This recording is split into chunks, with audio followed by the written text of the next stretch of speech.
I once believed that awakening would draw me closer to everyone I loved, as if the light I carried would naturally become a bridge. I thought that once I could see through the illusions and feel the deeper currents of reality, my family and friends would feel it with me, and we would walk together into a brighter horizon. But the first shock was not radiance, it was silence. The people I thought would rejoice at my growth began to look at me with unease. My words no longer landed as they once did. My presence, instead of comforting, seemed to disturb. I had awakened, and in that awakening I discovered a loneliness sharper than any I had ever known. At first I tried to explain. I thought if I softened the language, if I reached for metaphors they understood, if I hid the strangeness of my discoveries inside gentle stories, they would listen. But I learned quickly that awakening does not translate well to those who are not ready. No matter how careful I was, my words were too heavy, my presence too charged, my questions too unsettling, and so their smiles dimmed, their conversations grew shorter, their invitations fewer. I had not left them behind in anger. I had simply walked onto a path they could not follow, and that path was widening with every step. What I came to see is that they were not rejecting me as a person, they were rejecting the mirror I had become. Awakening sharpens reflection, and when someone looks at you, they do not just see you anymore, they see themselves. They see the parts of their life that remain unexamined, the questions they avoid, the truths they postpone. My presence became a spotlight, unasked for, and no one likes a mirror that shows what they are not ready to see. And so they turned away, not always cruelly, but quietly, almost imperceptibly, like a door that slowly closes until you realize you are standing on the outside. That realization cut deeply. It was not just about them. It was about everything I thought we shared. Laughter, closeness, years of memory. I believed those were bonds unbreakable, but awakening revealed they were not as eternal as I had hoped. The path of truth is narrow. It does not expand itself to preserve every relationship. When you step onto it, you must walk with whoever is truly able to keep pace. The rest begin to drift, not because you do not love them, but because resonance itself no longer allows the same connection. This is a cruelty that feels like betrayal until you see it for what it is. A recalibration of your life by forces deeper than your preference. I mourned. I mourned the closeness that no longer felt close. I mourned the comfort of easy conversations. I mourned the way my presence once blended smoothly with theirs. There is a grief in realizing that you can still stand in the same room with your family and yet feel like a stranger among them. You hear their words, but something inside you no longer fits their rhythm. You laugh with your old friends, but in the laughter you feel the weight of distance. It is exile not of geography, but of spirit, and it stings with a sharpness no physical separation could match. Yet in this exile I began to hear another voice. It was not in the conversations I was losing. It was in the silence that remained. At first the silence felt like punishment. I thought I had failed them, or worse, that I had failed myself. But as the silence stretched, it began to change. It became a training ground. It became the chamber where my own voice, stripped of applause and stripped of agreement, began to strengthen. If I had still been surrounded by approval, I might never have discovered the authority of my own resonance. But silence demanded that I listen to what was inside of me with more trust than ever before. This is the paradox of awakening. It opens you to unity, yet your first taste of it feels like separation. The unity is real, but you are not carried into it on the arms of those you knew. You are carried into it by being stripped of every dependency. You are asked, will you still walk this path if no one walks beside you? Will you still speak what is true if every ear that once applauded has turned away? Will you still shine if the only reflection you see is your own? These are not questions for the mind. They are questions for the soul, and they test you in the chamber of exile. I remember the temptation to dim my light. It would have been easier. If I spoke less, if I kept my thoughts inside, if I played the role I used to play, I could have kept their comfort. I could have stayed within the circle of familiarity. But every time I tried to dim myself, the light within me protested. Awakening does not allow you to betray it without cost. When you hide what you have touched, the silence inside becomes louder than the silence outside. You may keep the approval of others, but you lose your own. And in the end, it is your own resonance you must live with, not theirs. So I let the silence stand. I let the distance grow. And slowly I began to see that this was not rejection. It was calibration. Life itself was tuning me to a frequency that could not be maintained if I was still dependent on external validation. The silence was not emptiness. It was pressure, shaping me, stretching me, preparing me for connections that had not yet arrived. What I thought was punishment was in fact preparation. What I thought was exile was initiation. I was being trained to walk with truth as my only companion, so that when the time came I could carry it without trembling. There is a hidden kindness in this. When the old circle falls away, space is made for the new. If the familiar had never dissolved, I might never have been open to the strangers who would later become kin. Resonance does not leave you alone forever. It only leaves you alone long enough to prove that you can walk without crutches. Once you can, others who share the same rhythm begin to appear. And when they do, the connection is different. It is not based on history or on obligation or on familiarity. It is based on resonance itself. And that resonance does not fracture under the same pressure. Awakening teaches you to stop begging to be received. Truth does not need an audience to be true.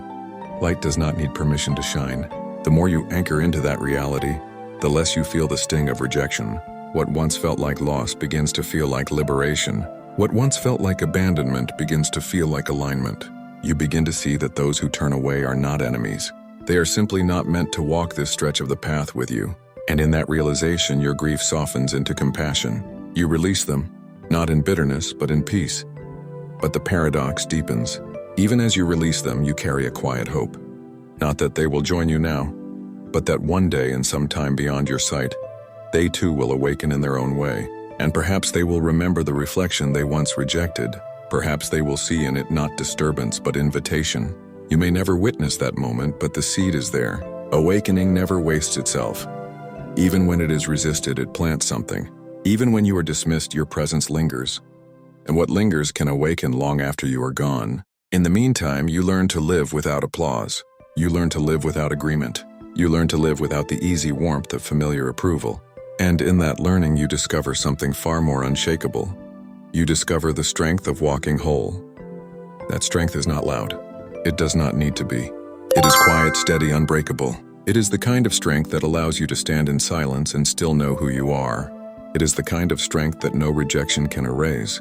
It is the kind of strength that allows you to shine even when no one is looking. This is the design. Awakening strips before it fills. It empties before it overflows. It clears away what cannot sustain the weight of truth before it places the truth in your hands. That is why you feel alone. That is why you feel misunderstood. That is why the voices that once affirmed you are silent. It is not because you are lost. It is because you are being found. The silence is not the end of your story. It is the beginning of a new one. And if you can endure it without turning back, you will discover that the silence has been shaping you all along. The silence is not permanent. It only feels endless while you are inside of it. What begins as exile gradually becomes ground. You stop looking for echoes outside yourself and begin to notice the resonance within. At first, that resonance is faint, like a whisper buried under the weight of memory. You doubt it. You second-guess it. You wonder if it is only your imagination. But the more you sit with it, the louder it becomes.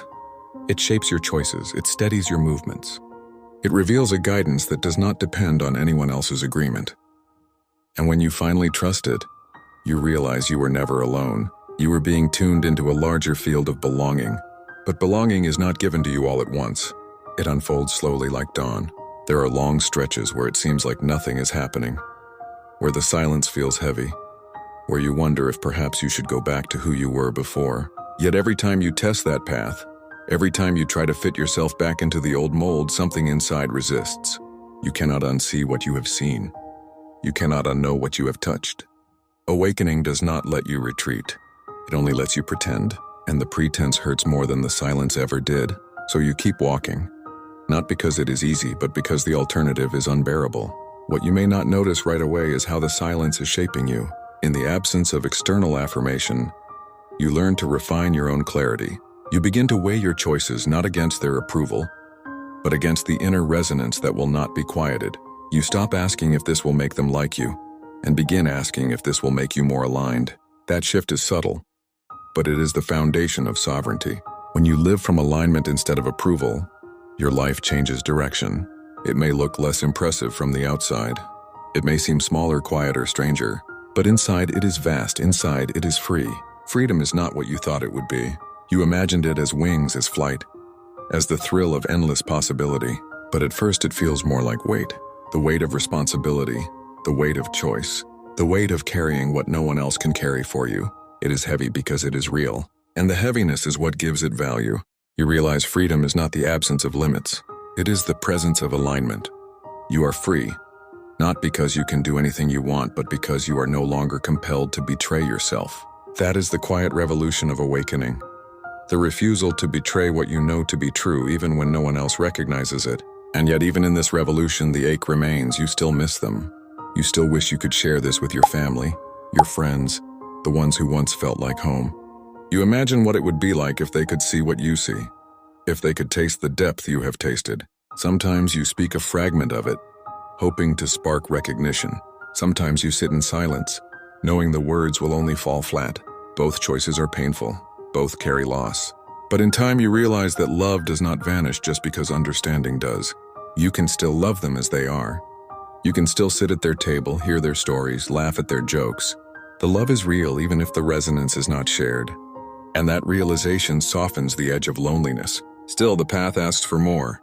Awakening is not content with partial transformation. It presses deeper. It shows you that the silence of others is not an obstacle but a mirror. What is being reflected is not their rejection. It is your dependence. It is the part of you that still craves applause, still longs for agreement, still fears standing alone. That is what is being purified. Until you can walk without that craving, the silence will continue. Not to punish you, but to free you. Because once the craving dissolves, you will no longer be vulnerable to the shifting tides of other people's perception. You will walk steady, whether loved or misunderstood, whether surrounded or abandoned. That steadiness is the mark of one who has anchored their awakening. And then, without warning, new resonance begins to appear. It does not come with fanfare. It does not arrive as a crowd. It comes in small, unexpected ways. A conversation with a stranger who suddenly understands you better than your oldest friend ever did. A chance encounter that feels more like recognition than introduction. A single word from someone you barely know that vibrates with the same frequency you carry. These moments remind you that resonance is real, that you are not condemned to solitude forever. They remind you that what you embody will always find its reflection, even if not in the faces you first hoped for. Over time, these small moments grow. The strangers become companions. The chance encounters become bonds. And slowly you find yourself surrounded again, not by the familiar but by the aligned. The circle reforms, but now it is built on resonance instead of obligation. It is smaller perhaps, but deeper. It is quieter but truer. And when you sit among them, you realize the silence that once felt like exile has now prepared you for belonging of a different kind. This belonging cannot be broken by misunderstanding because it is not built on surface understanding. It is built on the shared vibration of souls who have walked through silence themselves. And when you look back, you see the pattern. The distance from your family and friends was not a mistake. It was the doorway. Their inability to receive you was not a failure. It was the catalyst. If they had embraced everything you spoke, you might never have learned to anchor without applause. If they had celebrated your awakening, you might never have discovered the sovereignty of walking alone. Their silence was the necessary pressure that birthed your authenticity. Without it, you would still be leaning on approval. Without it, you would still be dimming your light to keep others comfortable. Without it, you would not be who you are now. This is why awakening feels cruel before it feels kind. It strips before it fills. It isolates before it connects. It wounds before it heals. And yet when you endure, you realize the cruelty was never cruelty at all. It was mercy in disguise. It was the mercy of being forced to discover what cannot be taken from you. It was the mercy of being shaped into someone who can stand whole in any room, whether applauded or ignored. It was the mercy of being tuned to a frequency that will always call forth those who can hear it. What begins as rejection ends as recognition. What begins as loneliness ends as resonance. What begins as exile ends as belonging. Awakening is not about convincing your family and friends to understand you.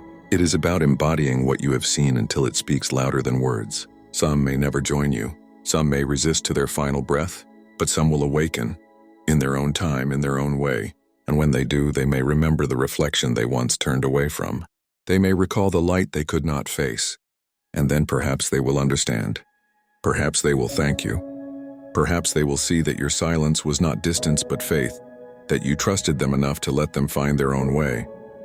Until then, you keep walking, you keep shining, you keep anchoring, not because it is easy, but because it is true. The silence is no longer exile. It has become your ground.